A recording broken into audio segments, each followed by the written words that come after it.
Let's be clear. This council wasn't my idea. I think it's a waste of time. You are a traitor to the Empire, and deserve a traitor's death. But I at least will negotiate in good faith. Since we're all here at your request, I'd like to hear what you think Markarth is worth.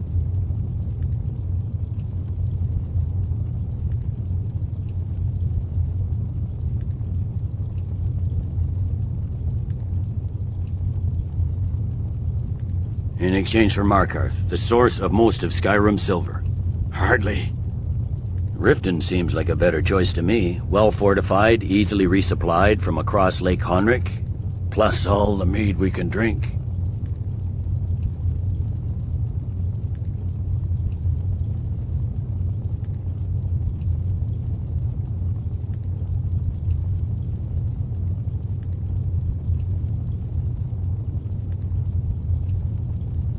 I'm glad you agree. I was starting to wonder whose side you were on here. You heard the man, Ulfric. We've made you a fair offer.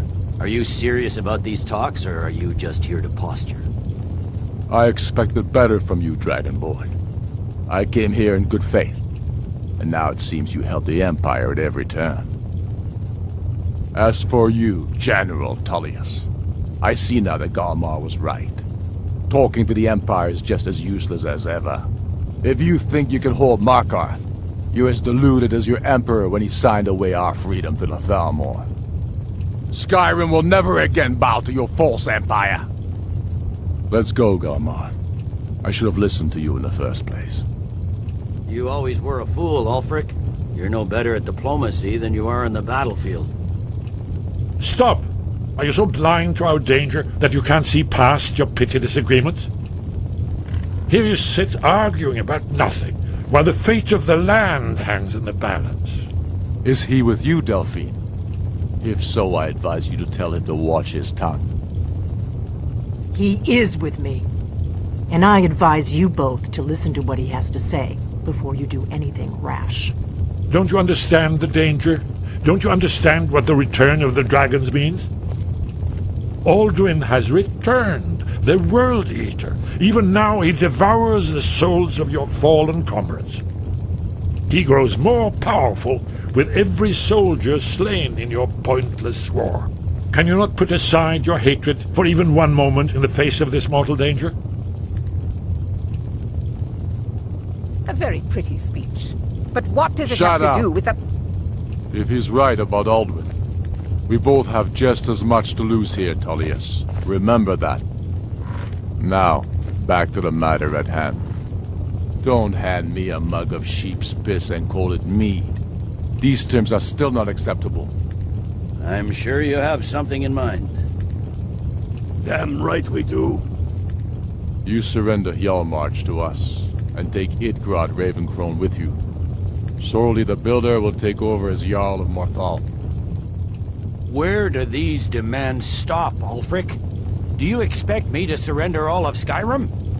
It seems I have no choice but to let the Dragonborn decide, although I'm starting to doubt your fairness. What say you, Dragonborn?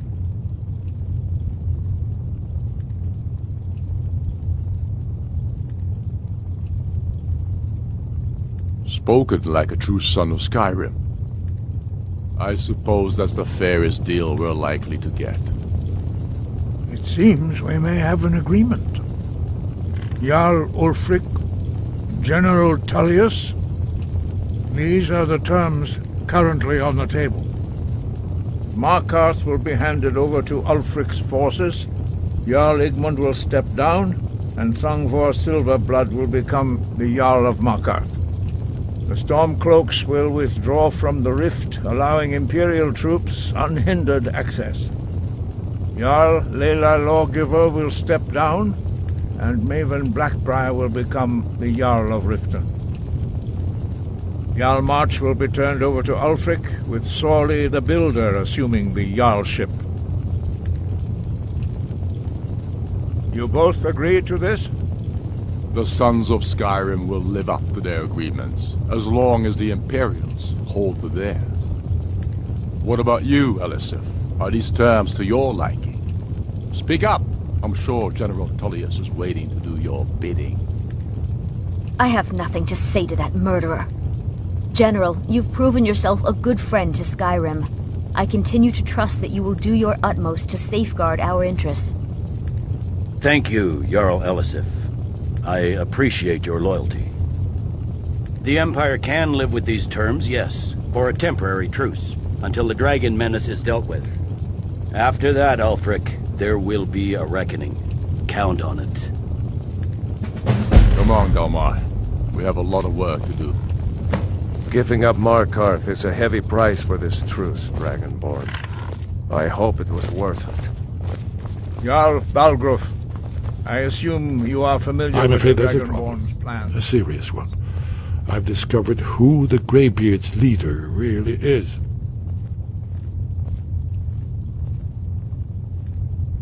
He's a dragon. Not just any dragon, but the right hand of Alduin, responsible for many atrocities during the Ancient Dragon War. The Blades have been hunting him for centuries, but he was protected by the Greybeards, and then the Emperors. Justice demands that he die for his crimes. Until he is dead, I'm afraid my oath as a Blade prevents me from offering you aid and comfort.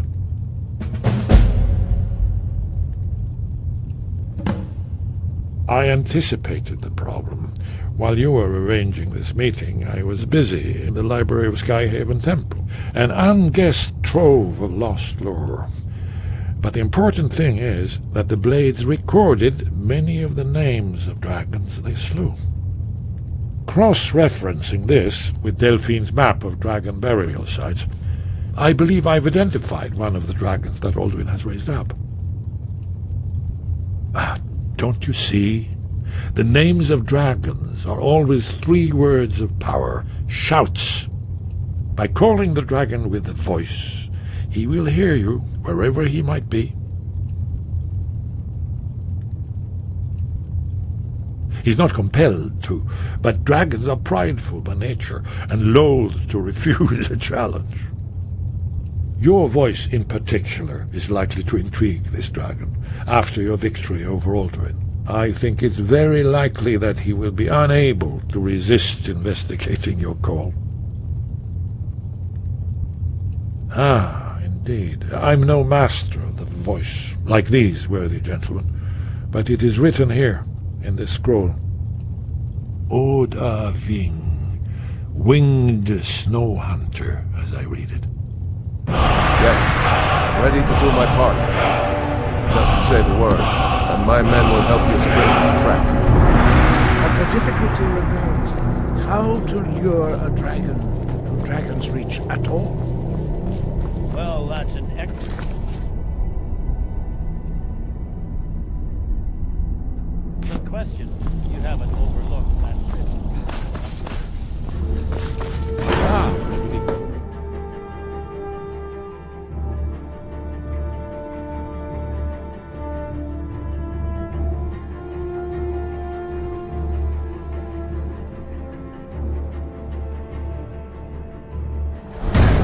Yes? What is it? Goodbye.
Greybeards have arranged a truce between the Stormcloaks.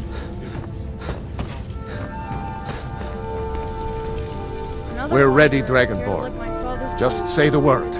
As I promised, my men stand ready. The great chains are oiled.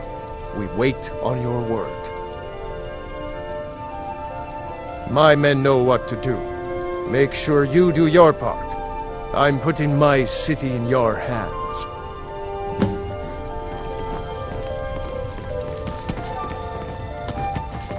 All hail the Dragonborn.